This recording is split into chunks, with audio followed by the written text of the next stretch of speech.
Wow, that's a small world. Sometimes I get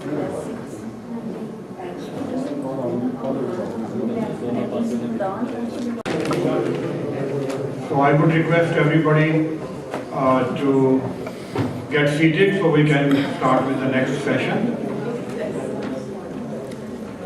A couple of reminders. The first one is that your cell phones, you were told in the morning, you want to disconnect the cell phone and get connected to the program. And the second one is that there are these cards. Those who want to ask any question, those cards are there right in front of that window. Or if you raise your hand, I will bring the card to you. So with that, the first talk in this session is on Guru Nanak and this American moment. And the speaker is Dr. Rahuldeep Singh Gill. Dr. Rahuldeep Singh Gill is Assistant Professor of Religion at California Lutheran University, where he has launched an Asian Studies minor. He has served as Associate Director of CLU's Center for Equality and Justice. In addition, he teaches a yearly course on Sikhi and has twice won Diversity Professor of the Year since he joined in 2009. Dr. Gill has a book coming in the near future that is on Bhai Gurdas and his translations of the seminal wars. Dr. Gill has a bachelor's degree in religion from University of Rochester and a master's and doctorate in religious studies from University of California, Santa Barbara. Dr. Gill, please, I will welcome him to start the talk. Thanks.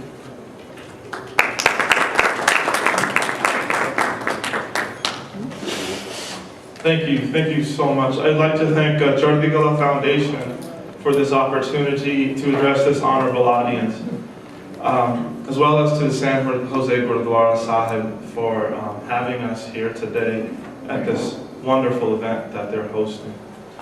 I don't think that there can be enough events like this that obliterate the divide between the Ivory Tower and the Gurdwara Tower. So thank you so much, all of you, and thank you all for being here. What I'm presenting here today at this venue is a lot of what-ifs. I'm putting forth some preliminary answers to questions that I'm struggling with as a Sikh, first and foremost, but also as a husband and a father, as a historian, and as an activist. I so much appreciate the opportunity to think out loud, and I most look forward to the question and answer session of this event because that's where the entire possibility of getting to some answers will come in. I need to learn from you, from your questions, and I need to hear your perspectives. So I'll try to keep my remarks brief. 2013 has been a strange year for Sikh Americans. We have observed a year after Oak Creek. We have been in deep reflection about the meaning of that event. We are also looking forward in time and seeing the looming 30-year anniversary of a very traumatic 1984 in Punjabi history and in Sikh memory. To deal with this kind of trauma, we will be looking to Barney. Here I will be looking to the Barney of Baba Nanak, whose experiences with God's immaculate words and with this world's shortcomings birthed the religion that we profess. We're so fortunate to have Babaji's thoughts and struggles and experiences of God's presence. We're so lucky to know something about what he went through. The greatest societal trauma during Guru Nanak's lifetime probably came from the plight that ensued amongst the North Indian populace at the Mughal overturning of the Lodi dynasty. Surely many of his contemporaries would have been looking for an explanation of these events in terms of the broader Indic concept of Kali Yuga, or the Dark Age. And in a few places, Guru Nanak also recounts the characteristics of this decrepit age. One of the main qualities of which is that everything appears upside down, topsy-turvy, and inverted. Khote ko khara kahe, khare saad na jane, ande ka nao parkhu, kali kaal vidane. The counterfeit appears genuine.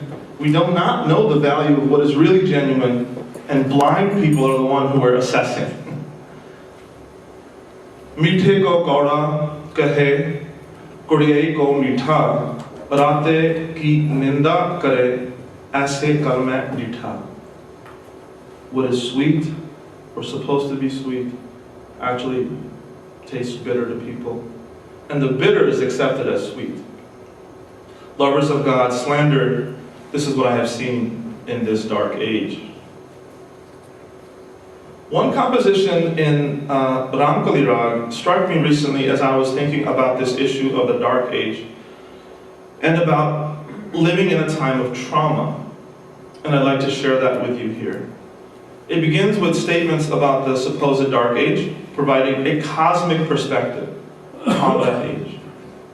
Soi chand chade, se tare soi, duniya tapat rahe, sa dharti so kaun chulare, jug ji khile thav kaise.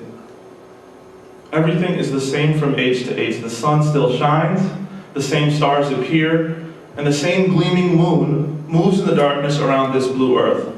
So where does this idea of the dark age take hold? It must be only a human phenomenon. He goes on, Jeevan talab nivar, hove parvana kare tigana, kal lakhan vichar. And that's the first Rahal line of this composition. What is the sign of the dark age? That the cheaters win. Guru Nanak asks us to build distance between ourselves in a craving to play such a game where we would lose. Jeevan talab nivar. Kitte des na aya suniya tirat paas na betha, data daan kare teh nahi mahal usar na betha. Je ko sat kare so cheeze tab kar tab na hoi, je ko na le badnami kal ke lakhan ei. Jas sikdari te sekhwari chakar kahe darna, ja sikdari pave janjiri ta chakar hathon marna. Where is this Kalyug, this dark age? Where did it come from? Where can we find it? It's not sitting around in any place haunting us, and yet we see its apparent effects. Aankh guna kal aaya, te jo kera rahya tapavas, je gun dehi te paiye. The past is past. Nothing from anything in any previous age can help us now. Only God can save us now. And I know in the conference we were having a debate about the nature of karma, about past ages, so maybe that'll come up in the question and answer session. That'll be interesting to talk about. But what are some of the inversions that the world was undergoing in Guru Nanak's own life? What did he see? Kal kalvari saranabedi kaji Krishna hua bani brahma ved atharpan karni kirat lahya. A total new social order based on Islam was replacing the old ways of the Indic system of law-giving. Even amongst the Muslim rulers, there was a great shift from the Afghan Ludis to the Central Asian Turkish Mughals. There was no stability in the time, and the practice of religion lacked any depth. He says, Patavin puja, saptavin sanjam, japtavin kahe janeyu, nabo, tobo, tilak chadavo, soch vin soch na hoi. What is the use of worship without honor? Religious discipline without sincerity? What good are religious threads without the idea of chastity that they are supposed to represent? You can bathe, you can wash, and you can put sacred marks on your brow, but without sincerity, there can be no purity. Kal Parman, Kateb Puran, Pothi Pandit Rahe Puran, Nanak Nao Pe Aa Rahman, Kar Karta Tu Eko Jaan. Amidst all of the changes, even God's name has changed. The languages we use to talk about God have changed. But the ultimate reality remains the same, which is where we started this composition, from a cosmic perspective, from a divine perspective. And here comes the final verse. Nanak, naam mile vadiyai, ido upar karm nahi. Jekar honde mangan chahiye, fir ulama mile tehi. Who is to blame for the changes in this supposed dark age?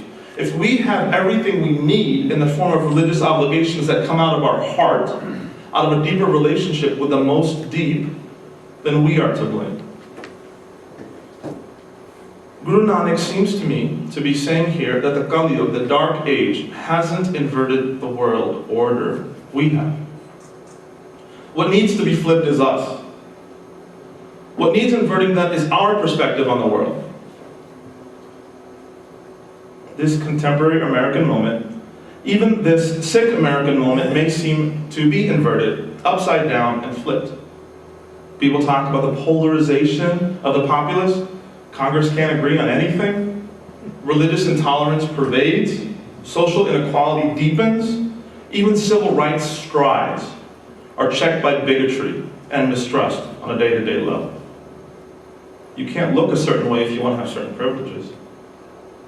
For example, we know that Sikh men have a hard time going to watch a film these days in the theaters while fulfilling their religious obligations. The American movement looks like Kali Yuga. Everything appears upside down, topsy-turvy. How do we as Sikhs address it? So let me take a aside for a second and think about technology. Today, those who are fortunate to have access to certain technologies can experience that several time-tested institutions have been flipped. In education, we hear a lot about the inverted classroom or the flipped classroom. What does that mean? Well, for example, this weekend, right now, I hope, my students are watching a video and slideshow that I recorded some days back on the reading that we are covering in my global religions class for this coming Tuesday. The medium of the video provides the basic information they need to prepare for class and to do the reading. That way, in class, we can hear less of me, which you'll understand why that's a good thing, and pay more attention to how they receive the reading, to what attention they need to give to it, what questions they have, and build knowledge together through the communal experience of the classroom. Like the flipped classroom, some of you may have also been lucky enough to experience the flipped library, where groups can actually reserve rooms to go and talk to one another in the public space that the library offers. Talking, discussing, and meeting in the library is blasphemous from the old school perspective, but because so much information and basic knowledge is available online, libraries are forced to juggle their resources to make themselves stay relevant in this age of information accessibility. The library and the classroom have answered the needs of the day. They have adapted to what appears to be an inverted, upside-down, topsy-turvy world of incomprehensible information. Have religious institutions heard this call? Or do we, religious people, still continue to pretend that it's the world that's upside down? It's the age that's dark, and that we have no responsibility to change or to adapt? The world is not flipped, we are flipped. And maybe our institutions need more flipping. And this leads me to my core point. Maybe attention to Guru Nanak's message means that our core institution needs to be flipped. I'm talking here about the Gurdwara. What would a flipped Gurdwara look like? And now, I should apologize because I wrote this paper before seeing this Gurdwara, which is on this hill and it's beautiful and it looks like some Greek and Mughal architecture came together in the Bay Area. And you're thinking, this guy's telling me to flip this now? So my apologies for that. But what would a flipped Gurdwara look like? In the hypothetical, I think the question requires us to ask, what is it that we're trying to do in the Gurdwara as it stands? Fulfill our purported spiritual needs? And feed our bellies? Is there anything more that the Gurdwara offers? A place to play our culturally patterned politics of the homeland and to assert our cultural baggage? What would a flipped Gurdwara look like? Well, what if we did our spiritual work outside of Gurdwaras and came in on Sunday to discuss, share, learn, and serve? What if spiritual life happened Monday through Saturday? And Gurdwara attendance was for us to take our own active role in our own continuing education.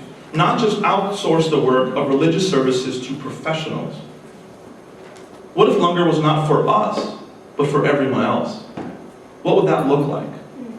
What if we took one topic for the next 3 years, hunger, or 5 years, agreed to spend some attention and resources on it across all of our organizations? Let's say we took to feeding people meals, the spirit of Langar, and focused on it as a community. This would mean taking the spirit of Langar that right now happens within the confines of the Gurdwara walls and making it a reality to the neighborhoods outside of the walls. What if Sikhs were known for this? It can still be selfless if we're doing it for the community, get the community's name out there. What if they were known, the Sikhs, for interfaith work across religious boundaries, for uplift in the neighborhoods where we worship? I know recent tragedies and hate crimes have inspired many great open houses and service opportunities. I'm saying let's capitalize on that moment and institutionalize it. The Guru's house should always be an open house. Not only should the invitation always stand, maybe we have to do a more active job to bringing others into it. Maybe we have to institutionalize that effort and regularize it so that it's always happening, not just reactively. Certainly we can build on what we already have, like my friends at the Khalsa Peace Corps have already done in Los Angeles, making hot meals for the homeless in a Gurdwara kitchen, and then taking an army of volunteers out on Thursday and Friday nights to serve those meals and have relationships with in some of the neediest areas of the city. These kinds of initiatives require us to get out of our comfort zones. They require us to disperse out from where we feel at home, the confines of the Gurdwara walls. This is what I think Guru Nanak asks of us. Oops. This water was for me, so thank you. This reminds me of a great story from the Bharat and Janam Sakhi, which as a whole, as a piece, I really enjoy reading very much because it gives a particular feeling for the kind of person Guru Nanak may have been and the kind of relationships he may have had, or at least some of his earliest followers thought he did. Guru Nanak is always inverting his disciple Mardana's expectations in the whole Janam Sakhi. After being turned away from a particular village and having been paid no attention there, Guru Nanak and Mardana travel to a town where they are very well regarded. All their needs are met and the townsfolk are attentive to their message. Baba shocks Mardana by seemingly cursing the town, saying, "May this place be uprooted, destroyed." Mardana expresses his shock, saying, "Some justice you're advocating here, Babaji.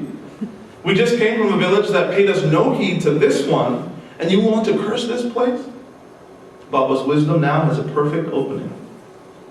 If these townspeople are forced to scatter, he explains, they will take their good ways with them. Let those other people stay put where they are. They're just fine there. So that's where we are. We are scattered in this diaspora.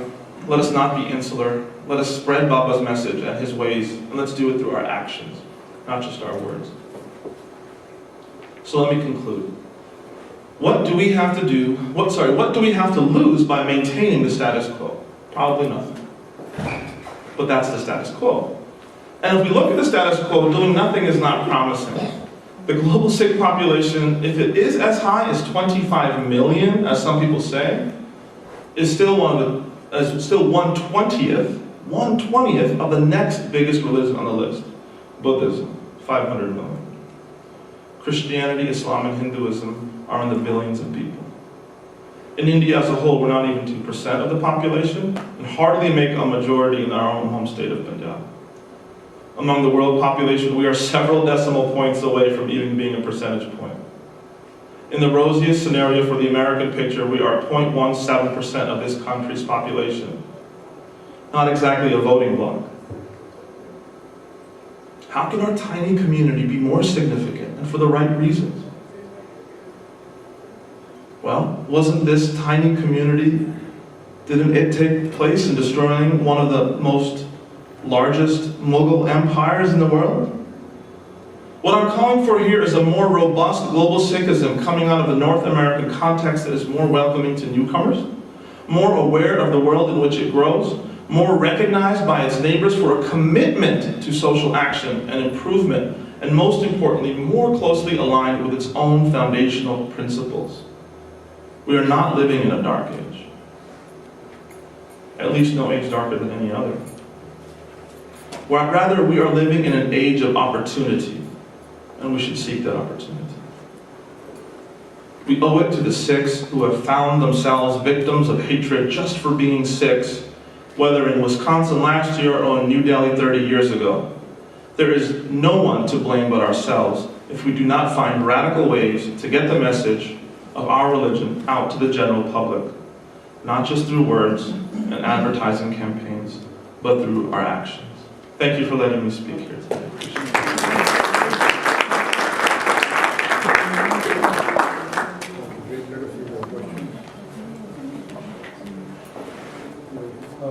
I would like you to please give more details of what we as individuals can do to spread the message of Sikhism and to make Americans realize what true Sikhs are here in San Jose. In San Jose, Can you repeat the question? I think that the question was, what can individuals do to make outsiders better understand who Sikhs are? Because we are victims of misidentification. Yeah, this is a great question. And I think there's a way, I'm doing interviews lately for a new project. I'm moving away from textualism for a few months to understand what people actually think and believe, and I'm talking to young Sikhs. And I was talking to this young gentleman in a Gurdwara in Southern California. If you looked at him, you wouldn't think that he was the most devout Sikh, but he was very passionate about his religion and had the same question that you did. And he asked himself that question, and he said to me in Punjabi, "ਜਦੋਂ ਉਹਨਾਂ ਦੇ ਹਾਦਸੇ ਹੁੰਦੇ ਆ ਤਾਂ ਮੈਂ ਉੱਥੇ ਨਹੀਂ ਜਾਣਾ, ਤਾਂ how can I expect to be ਮੇਰੇ ਘਰ ਆਣਗੇ ਜਦੋਂ ਮੇਰੇ ਹਾਦਸੇ ਹੋਣ? If we don't go out and support people when they are in trouble, who are we to ask that they should come know who we are and give a damn?" I think that's the question. Is we exist on this earth to care about it, to care about its people. And that's the primary obligation of the Sikh, I think.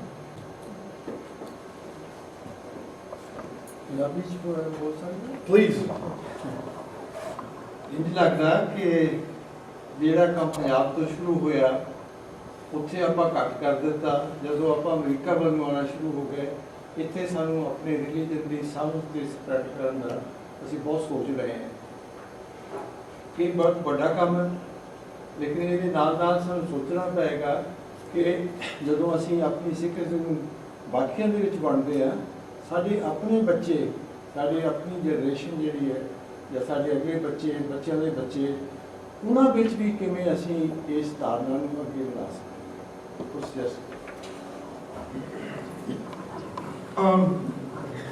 ਜਦੋਂ ਵੀ ਕੋਈ ਤੁਸੀਂ minority religion ਹੁੰਦੇ ਹੋ ਜਾਂ ਤੁਸੀਂ ਕੋਈ ਜਿੱਥੇ ਤੁਹਾਨੂੰ ਸ਼ਾਂਤੀ ਮਿਲਦੀ ਹੈ, ਤੁਹਾਨੂੰ ਕੰਫਰਟ ਮਿਲਦਾ, ਉਹ ਜਗ੍ਹਾ ਛੱਡ ਦਿੰਦੇ ਹੋ ਅਤੇ ਤੁਸੀਂ ਕਿਤੇ ਹੋਰ ਜਗ੍ਹਾ ਚਾਹੁੰਦੇ ਹੋ ਤਾਂ ਉੱਥੇ ਤੁਹਾਨੂੰ ਡਿਸਕੰਫਰਟ ਆਉਣੀ ਹੈ, ਤਾਂ ਤੁਹਾਨੂੰ ਪਤਾ ਲੱਗਦਾ ਵੀ ਤੁਸੀਂ ਕੌਣ ਹੋ।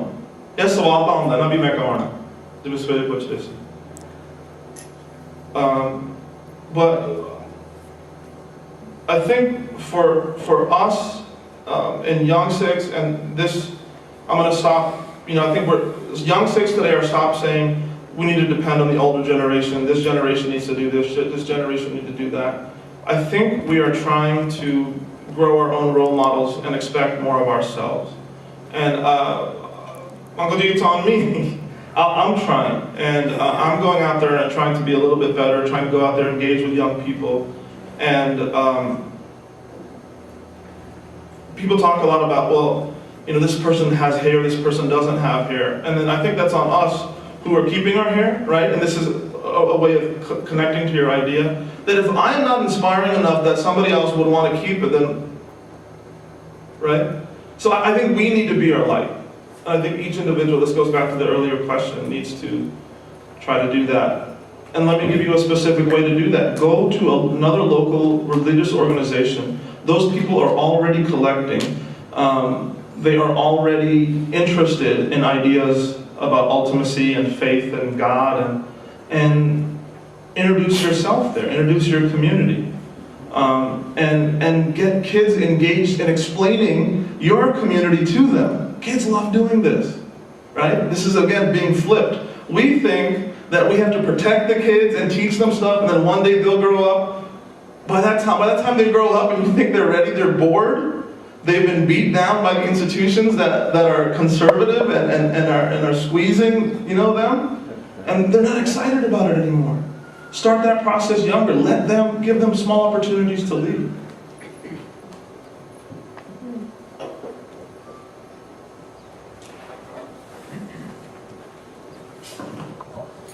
Yeah, one of the things which I feel that it's more about introduction of Sikhism to other people, and you're saying that's one of the things which we can do by going out and doing seva and being of use.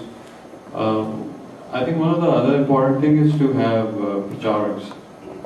Like if San Jose is a big gurdwara, for example, and has the resources, why don't we have some people who are good speakers and who understand Gurbani, who understand Guru Granth Sahib, who understand, they, like 3 or 4 people to start with, they become the ambassadors for the religion and to represent Sikhism.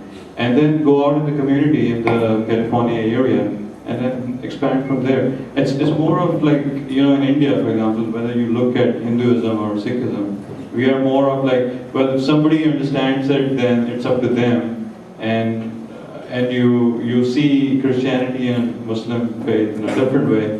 They see it as like, we will go out, we will let you know, and then you decide. So I think that model might have worked really well in the 19th century. And so I'm going to politely disagree with you on this one. That model, I think we should abandon that model. Why? Let us inspire people through our actions, and then they ask, who the heck was that guy? Who's that Superman or Superwoman or Wonder Woman who went and did that? And let them look it up on the internet. The information is there. You see what I'm saying? Lead through action. Lead through your life. Lead through your work. We're being bombarded with information and people wanting our attention. And so people aren't hungry for more attention. They're hungry for something deeper, something more meaningful. So you can be a great speaker, you can be a great didactic mind, right? It doesn't matter to people today. It doesn't matter to my students. What matters is what we do in the classroom. What matters is the community we build together. So, I'm sorry. So I accolade to your thought for flipping the Gurdwara model. I think that's what we did in early 20th century, and that's what needs to be done now. But watching the videos or following the whole display, I don't think anyone knows how to actually do it. And I think this is one strategic direction which we need to take, because we need to flip this whole model from grounds up. This whole Shromi Akali-Dal and the associated political strategy and all these things. I think this is the first place we need to actually do some kind of reform. And maybe that's something, a movement which takes to the form of like a Martin Luther King's movement, a peaceful reform. Sure. And I think this is a really great movement to model, because we remember Dr. King at the top, but it was hard work on the ground. And he did it, and he inspired us to do it. It was for him to do it. But I'm hopeful that we live in a bottom-up universe. I hope. There was a question here, I think. I really appreciate what you're saying about giving voice and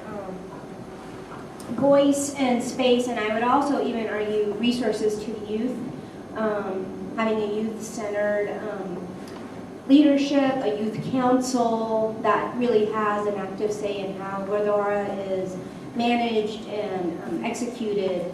I just couldn't agree with you more. I think there's something very pure and very straightforward about children. My daughter keeps me very straight about what I'm saying and what I'm doing and how it's contradicting. And I don't think you're going to get a more pure state of a call to action than from children. So, I mean, there's numerous ways to do it, and I think we really just need to trust our children and give them the guidance and mentorship and also the resources. So thank you for emphasizing that, because I think it's a really important transition we need to make. Thank you, Meetaji. Thank you. You're so kind. One thing, though, don't call a youth council. Okay? Right? Just call it, let's get together on Saturday and do something great. And let them call it whatever they want to call it. Again, this is ground-up thinking. Yeah. Yeah, I appreciate your idea of the grounds up thinking. I like that. It really resonates. The flipping of the Gurdwara. But a point of frustration also that I want to sort of put on the table. A lot of it feels like there's a lot of grounds up work. And I find with that, it's very localized. I can go to Toronto, they're doing some great work. Go to Vancouver, doing great work. Over here at that grassroots level. I'm just wondering, is there also though a role, whether it's at, you said the Gurdwara level, national level, North American, the buckets, Ratwayada, there seems to be that we've got mechanisms that we could actually much more highly leverage to, in the end, come up and say, hey, what are the 6 in the world? And just not on that. I think that's a great question. That is the hardest question to ask and answer is you have this momentum building from the bottom up and you have institutions that can support it from the top down, but their focus is somewhere else, right? I think they're asking the wrong questions. It's like we're playing with 2 different maps, right? They're speeding on the highway in a map that we don't even have the highway for. I don't know that one. I'm not going to pretend because I got a PhD in religious studies that I can answer that question. That is the open question. And let's talk after and let's exchange emails and let's stay on this question and let's figure it out. You know, not for ourselves, but for our kids. Can you repeat the question? Yeah, you were not audible, Robin. Oh, the question, I think, was a lot of work is being done from the ground up, and yet the frustration is that if there's these institutions on the national level that exist, or could really easily exist, or international level to support that, why don't those 2 meet, right? Basically, that's what you're saying? Yeah, I think we've got some great examples locally, but they're not leveraged. They're not leveraged. And there's a leverage capability in those other foundations, and I take it all the way up to the buckets. Well, the fear though is that they'll leverage you for their needs. Yeah. Right? That's the hard thing, is how do you leverage a movement? How do you create movements and sustain movements? This is the question. It's an open question. Civil rights model in America, you know, anti-apartheid work in African countries. I mean, there's some models there, right? There's some models in feminist work that are being done. I think we need to look outside the box. Let's talk. Let's talk about it. One last question. So the one question here is, what could be a plan to turn the Gurdwaras upside down? Starting point, please. Let's keep it simple. Fast for a day. Don't do langar. Serve langar. Not to anybody in the Gurdwara. Start there. See if you like it. See if it changes you, right? See if it frustrates you. I promise you it will, right? There'll be things you'll have to get permits, you'll have to do that, you'll have to do that. But reach somebody, learn their story, tell them yours. See if that makes any difference. I predict it might. Thank you very much.